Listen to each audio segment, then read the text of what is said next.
8. Non-scholastic Catholics.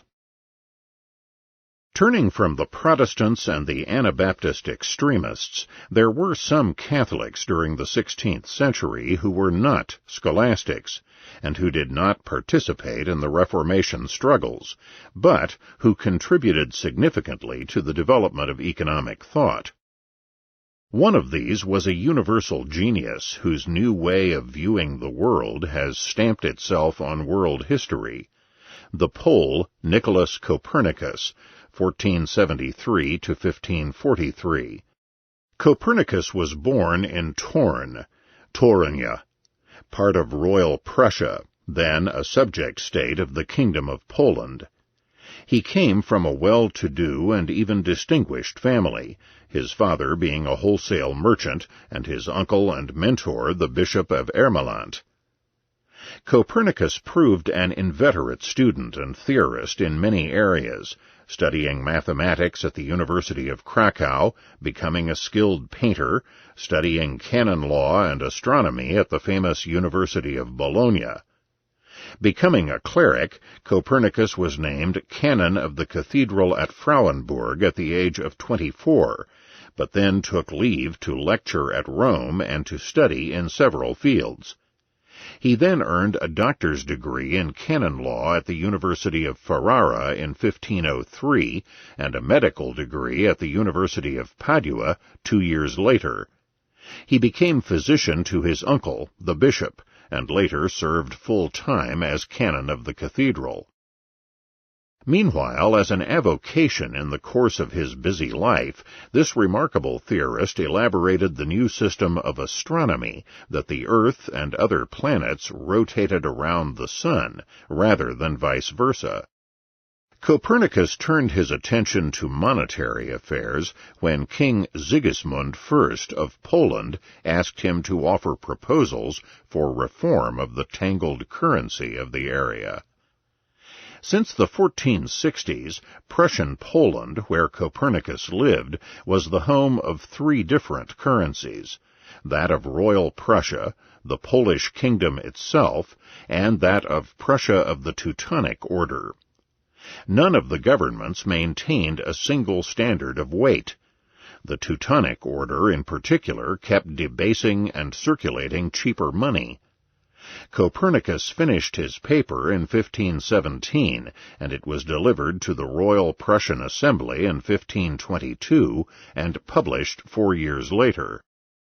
Copernicus' proposals were not adopted, but the resulting booklet, Monetae Cudendae Ratio, 1526, made important contributions to monetary thought. In the first place, Copernicus strengthened the exposition of Gresham's law, first set forth by Nicole Orem a century and a half earlier. Like Orem, he began with the insight that money is a measure of common market value. He then proceeded to show that if its value is fixed by the state, money fixed artificially cheaply will tend to drive out the dearer. Thus Copernicus declared that it is impossible for good, full-weighted coin and base and degraded coin to circulate together, that all the good coin is hoarded, melted down, or exported, and the degraded coin alone remains in circulation. He also pointed out that in theory the government could keep adjusting the legal values of 2 monies in accordance with fluctuating market values, but that in practice the government would find this too complex a task. In the course of his discussion, Copernicus also became the first person to set forth clearly the quantity theory of money, the theory that prices vary directly with the supply of money in the society. He did so 30 years before Azpilicueta Navarras, and without the stimulus of an inflationary influx of specie from the New World to stimulate his thinking on the subject. Copernicus was still being a theorist par excellence. The causal chain began with debasement, which raised the quantity of the money supply, which in turn raised prices. The supply of money, he pointed out, is the major determinant of prices. We, in our sluggishness, he maintained, do not realize that the dearness of everything is the result of the cheapness of money. For prices increase and decrease according to the condition of the money. An excessive quantity of money, he opined, should be avoided. Another non-scholastic Catholic who contributed to economic thought in the 16th century was a fascinating Italian character named Gianfrancesco Latini da Volterra, died 1548, who began the Italian emphasis on analysis of value and utility. In a sense, Latini was an archetypal Renaissance man, learned Aristotelian scholar, secretary to Cosimo I de' Medici, Duke of Florence, unscrupulous politician, and leader of a Venetian murder ring. At the end of his life, in 1548, Latini published his Avvedimenti Civili, in the Italian tradition, see further in Chapter 6, of writing a handbook of advice to princes.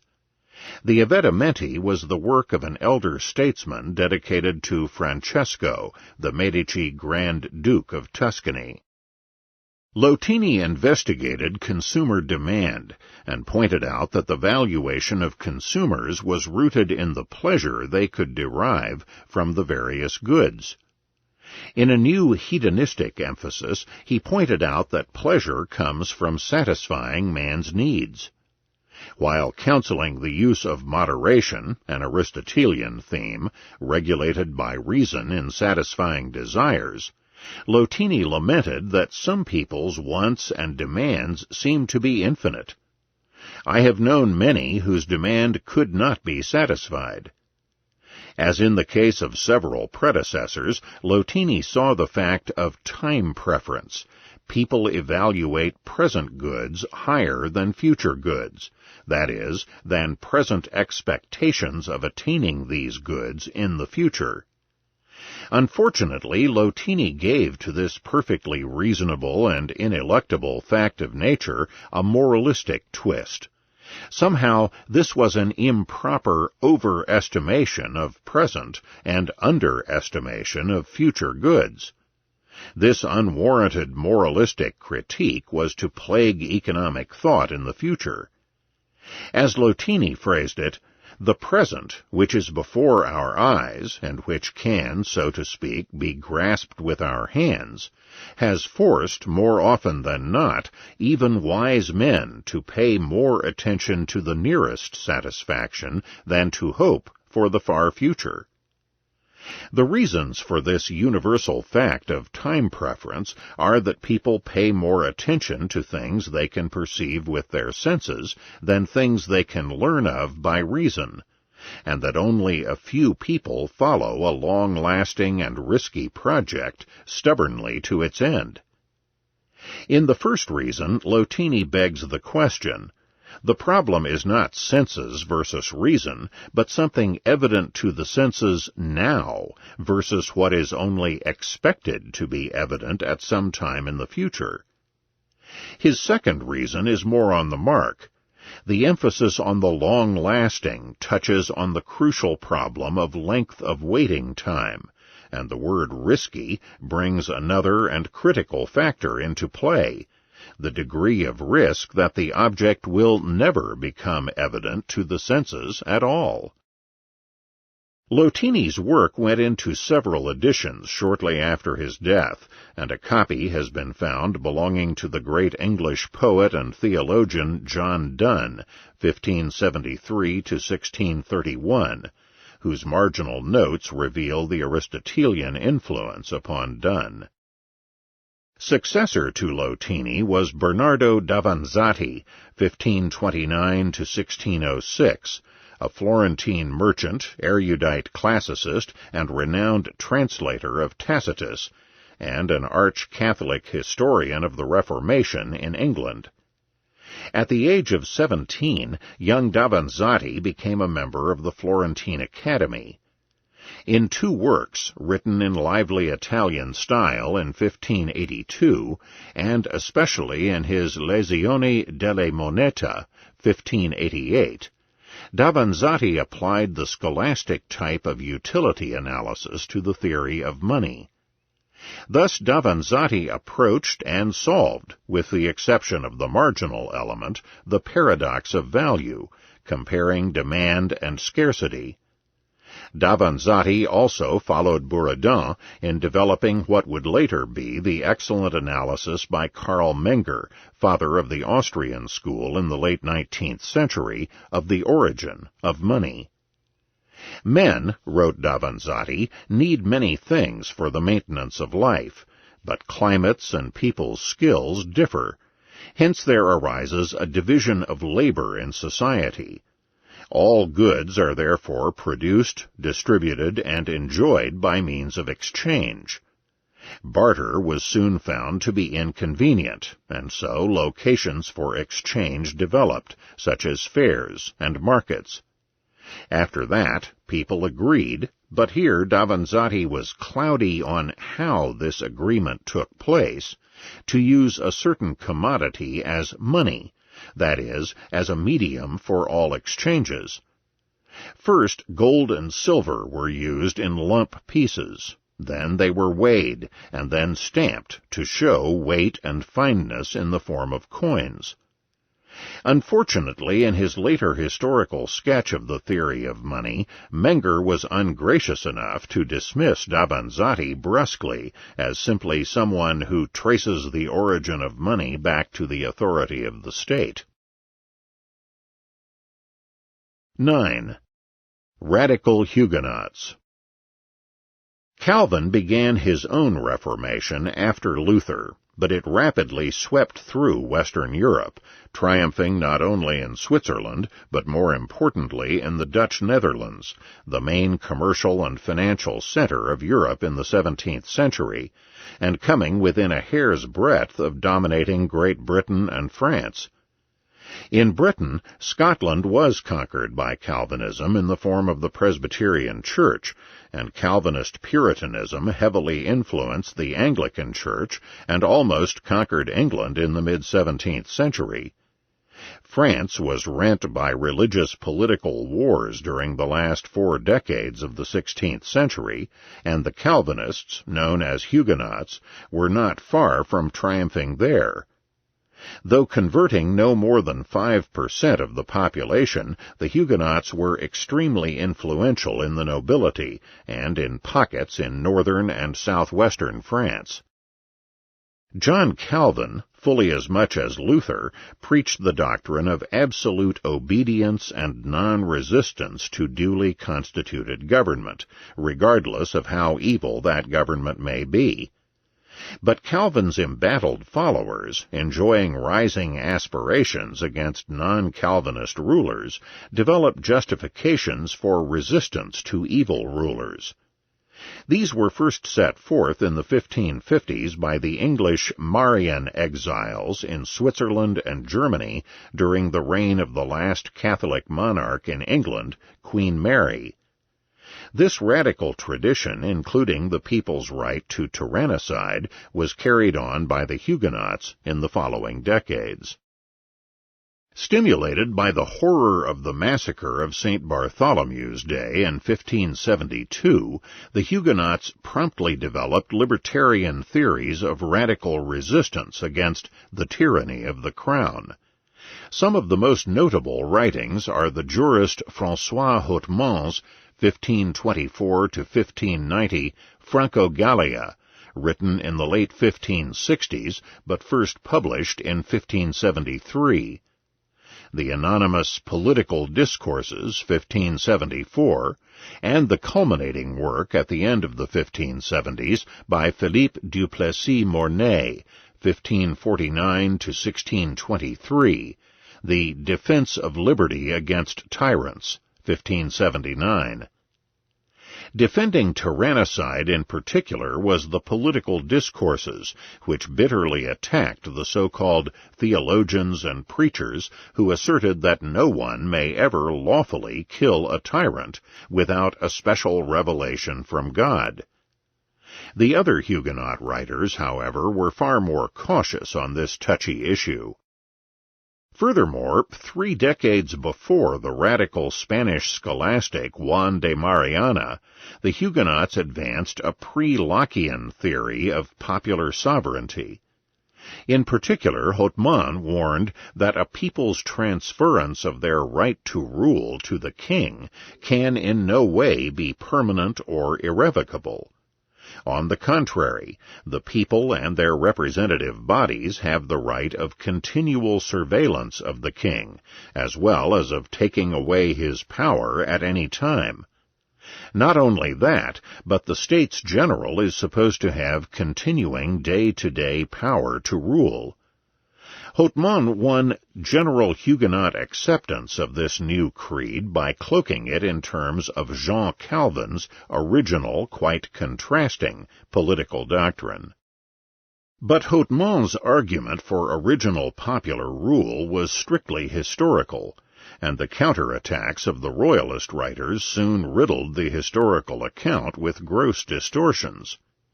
It was necessary for the Huguenots to abandon the original Calvinist counsel of total civil obedience and construct a natural law theory of the original sovereignty of the people, preceding the consensual transfer to kingly rule.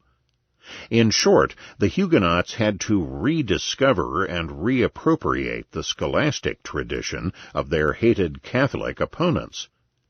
Thus, in contrast to the preaching style and emphasis on divine will of the Marian exiles, Mornay and other Huguenots wrote in a logical, scholastic style, and explicitly referred to Aquinas and to codifiers of the Roman law. In short, as Professor Skinner writes, there was no Calvinist theory of revolution in the 16th century. Paradoxically, the French Calvinists pioneered the development of a revolutionary theory of popular rule by grounding themselves in the natural law tradition of their Catholic adversaries. Furthermore, Occamite scholastics at Paris, for example Jean Gerson in the early 15th century and the Englishman John Major in the early 16th, pioneered specifically the concept of sovereignty which always inheres in the people and which they can therefore take back from the king at any time. One of the pernicious effects on scholarship of Max Weber's Protestant, actually Calvinist, ethic as the creator of capitalism has already been seen: the neglect of the actual rise of capitalism in Catholic Italy, as well as in Antwerp and southern Germany. Another associated Weberian fallacy is the popular idea of Calvinism as modern and revolutionary, as the creator of radical and democratic political thought. But we have seen that Calvinist and Protestant political thought was originally statist and absolutist. Calvinism only became revolutionary and anti-tyrannical under the pressure of opposing Catholic regimes, which drove the Calvinists back to natural law and popular sovereignty, motifs in Catholic scholastic thought. An important strand of popular sovereignty was worked out by Theodore Beza, 1519 to 1605. Calvin's leading disciple and successor at Geneva. The great Beza, influenced by Hautmont, published The Right of Magistrates in 1574. Beza insisted that natural law revealed that the people logically and temporally preceded their rulers, so that political power originated in the body of the people. It is self-evident, Beza declared, that peoples do not come from rulers, and are not created by them. Hence, the people originally decided to transfer governing powers to the rulers. An influential radical Huguenot pamphlet, The Awakener, 1574, repeated Beza's argument. The Awakener was probably written by the eminent French jurist Huguenot.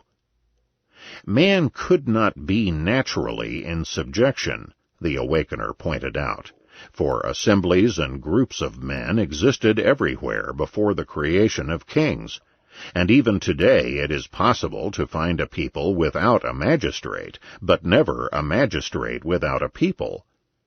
If man is not to be naturally free, but naturally enslaved, then we must absurdly conclude that the people must have been created by their magistrates, when it is obvious, to the contrary, that magistrates are always created by the people. As usual, Philippe Duplessis Mornay summed up the position with trenchant clarity. No one, he observed, is a king by nature, and furthermore, and with particular point, a king cannot rule without a people, while a people can rule itself without a king. Hence it is evident that the people must have preceded the existence of kings or positive laws, and then later submitted themselves to their dominion. Hence man's natural condition must be liberty, and we must possess freedom as a natural right, a right that can never be justifiably removed. As Mornay put it, we are all free by nature, born to hate servitude, and desirous of commanding rather than yielding obedience. Further, continuing this proto-Lockean analysis, the people must have submitted themselves to governmental rule to promote their well-being. Following John Major, Mornay was clear that the kind of well-being the people advanced in setting up government was to protect their individual natural rights. To Mornay, as to Major, a right over something was being free to hold and dispose of it, that is, a right in the object as property. The people retain such rights when they establish polities, which they willingly create in order to ensure greater security for their property. These rights of property include the natural right of everyone in their own persons and their liberties. Governments are supposed to maintain those rights, but often become the main transgressors. Mornay was careful to point out that the people, in establishing governments, cannot alienate their sovereignty. Instead, they always remain in the position of the owner of their sovereignty, which they merely delegate to the ruler. The whole people, therefore, continues to be greater than the king, and is above him. On the other hand, Mornay and the other Huguenots were constrained to temper their revolutionary radicalism. First, they made it clear, in a manner wholly consistent with their view that the whole people retain their sovereignty, that the people are not really the people as a whole, but their representatives in the magistrates and the States General. The people have necessarily given their sword to these institutions, and therefore, when we speak of the people collectively, we mean those who receive authority from the people, that is, the magistrates below the king and the assembly of the estates. Moreover, in practice, these alleged representatives keep the enforcement of the king's promises in their hands, since that power of enforcement is a property of the authorities that have the power of the people in them. Furthermore, according to the Huguenots, the sovereign right is only in the people as a whole and not in any individual, so that tyrannicide by one subject is never permissible. The people as a whole are above the king, but the king is above any single individual. More concretely, since sovereignty rests in the institutions of duly constituted assemblies or magistrates, only these institutions embodying the sovereign power of the people can properly resist the tyranny of the king. In a few short years, the rebellion of the Dutch against Spanish rule reached a climax in 1580 and 1581. An anonymous Calvinist pamphlet, A True Warning, appeared in Antwerp in 1581, which asserted that God has created men free, and that the only power over men is whatever they themselves have granted. If the king breaks the conditions of his rule, then the people's representatives have the right and the duty to depose him and to resume their original rights. The leader of the Dutch rebellion, William the Silent, Prince of Orange, adopted the same view in these same years, both in his own apology presented to the States General at the end of 1580, and in the official Edict of the States General issued the following July. It should be noted that the apology was largely written by Mornay and other Huguenot advisers. The edict declared that the King of Spain had forfeited his sovereignty, and that the United Netherlands had at last been obliged, in conformity with the law of nature, to exercise their unquestioned right to resist tyranny and to pursue such means as necessary to secure their rights, privileges, and liberties. 10. George Buchanan, Radical Calvinist.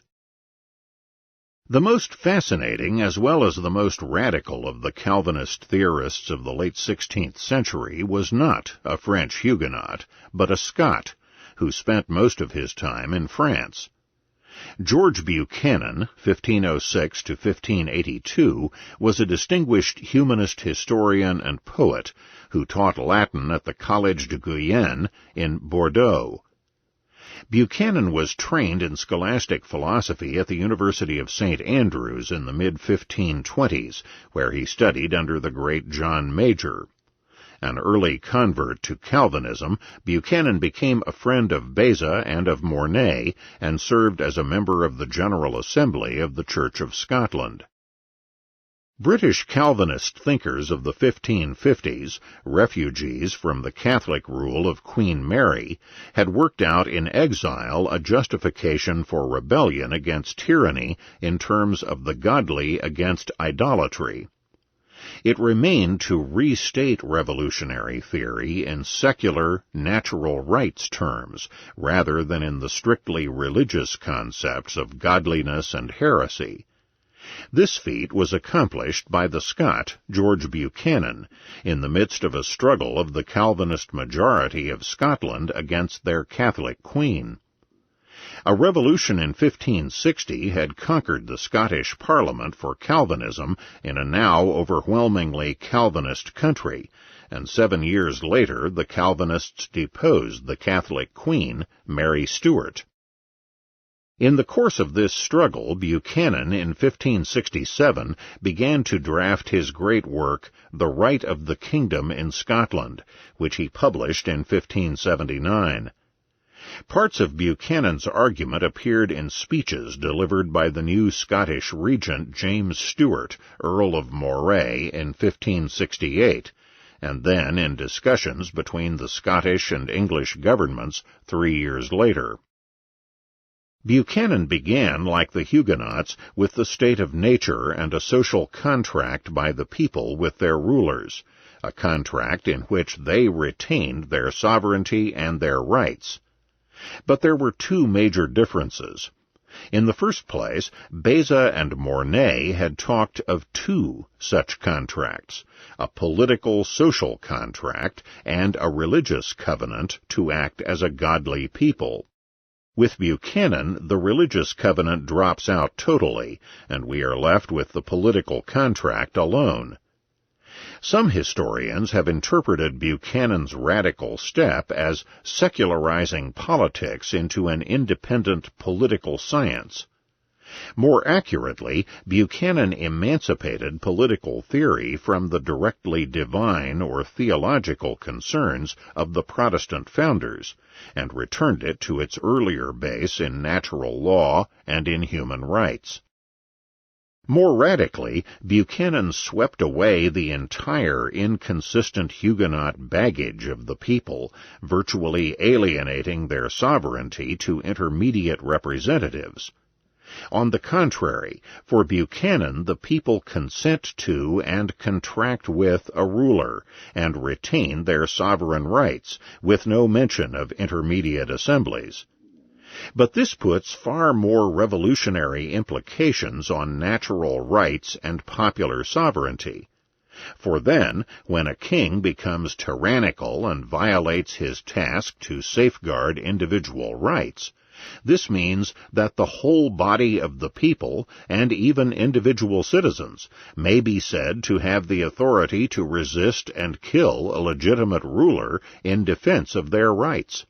Thus, over 2 decades before the Spanish Jesuit de Mariana, George Buchanan had arrived for the first time at a truly individualist theory of natural rights and sovereignty, and therefore a justification for individual acts of tyrannicide.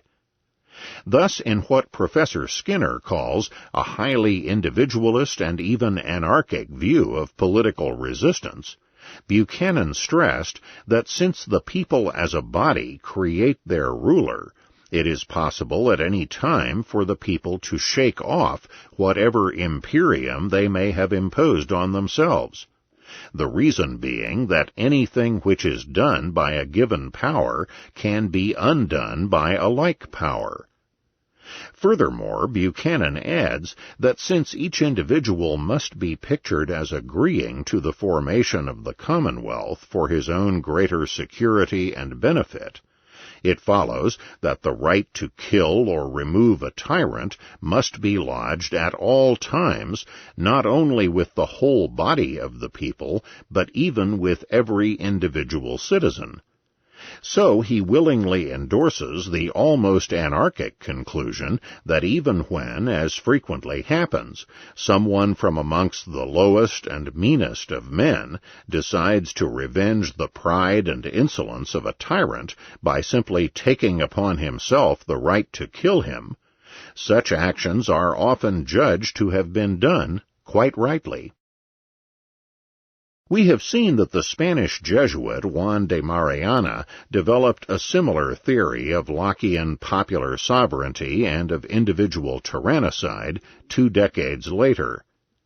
As a scholastic, he too had a natural law contract, and not any religious covenant at the base of his theory. Skinner ably concludes that the Jesuit Mariana may thus be said to link hands with the Protestant Buchanan in stating a theory of popular sovereignty which, while scholastic in its origins and Calvinist in its later development, was in essence independent of either religious creed, and was thus available to be used by all parties in the coming constitutional struggles of the 17th century. More typical, however, of the dominant strand of radical Calvinism emerging from the 16th century was the distinguished Dutch jurist Johannes Althusius, 1557 to 1638. His magnum opus was his treatise of 1603, Politiques methodically set forth. Althusius built upon and was similar to Mornay and the Huguenot theorists. With them he retained the pre-Lockean popular sovereignty with consensual revocable delegation to the king, and also with them he mediated that sovereignty through representative assemblies and associations. In addition, the justification of individual tyrannicide disappears. However, one innovation of Buchanan's was retained in Althusius' massive treatise, the dropping of any religious covenant. Indeed, Althusius is more explicit, attacking theologians for infusing their political writings with teachings on Christian piety and charity, and failing to realize that these matters are improper and alien to political doctrine. 11. Leaguers and Politiques. While the Huguenot monarcho-mocks have been far more extensively studied than their Catholic counterparts of the late 16th century, the latter are an interesting and neglected group. After the accession of King Henry III in 1574, it began to be clear that the Huguenots were no longer in danger of annihilation, and that on the contrary, it seemed that Henry was soft on Protestants. This softness became an acute problem for the Catholics of France in 1584, when the death of the heir to the throne, the Duc d'Alençon, brought into the first line of succession Henry of Navarre, a committed Calvinist. This threat brought into being the Catholic League, especially in Paris, then the heartland of French Catholicism. The League, headed throughout France by the Duc de Guise, rebelled against Henry and drove him out of Paris. As we have seen, Henry's treacherous assassination of Guise and his brother the Cardinal during a peace parley led to a mighty act of tyrannicide, in which the young Dominican priest, Jacques Clément, on 1 August 1589, avenged the Guises by assassinating Henry III. Paris, under the Catholic League, was run by a council of 16, supported by the middle classes, professionals, and businessmen, and backed fervently by virtually all the priests and curés in the city. The most radical of the Leaguer thinkers who flourished during the 1580s and 1590s was a leading attorney, François Le Breton, who, in his Remonstrance to the Third Estate, 1586, bitterly attacked the king as a hypocrite, advocated a French republic, and called for revolution and civil war to attain it. Le Breton was promptly executed by the Parliament, the leading judicial organ in France. The rebellion of the Catholic League, which culminated in the revolt of Paris and other parts of France, was not only motivated by concern over the possible imposition of a minority Huguenot faith upon the Catholic French. Leaguer grievances were political and economic, as well as religious. Henry III, the last Valois king, had imposed upon his country a huge amount of pillage, a very high tax burden, and large amounts of expense, offices, and subsidies. Huge taxes were particularly levied upon the city of Paris. But Father Clément's act, however heroic, proved in the end to be counterproductive. For the first Bourbon, Henry of Navarre, assumed the throne as Henry IV. Realizing that he could scarcely remain a Huguenot and still govern France, Henry, after 4 years of war, converted to Catholicism, supposedly explaining in a probably apocryphal phrase that Paris is worth a mass. Henry IV had won.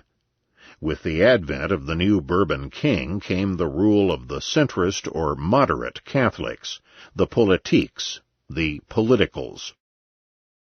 Whether one might call Henry IV and the Politiques moderates depends on one's perspective. As secularists and men of feeble faith, it is true that the Politiques were not interested in slaughtering Huguenots, and were anxious to end the religious conflict as soon as possible.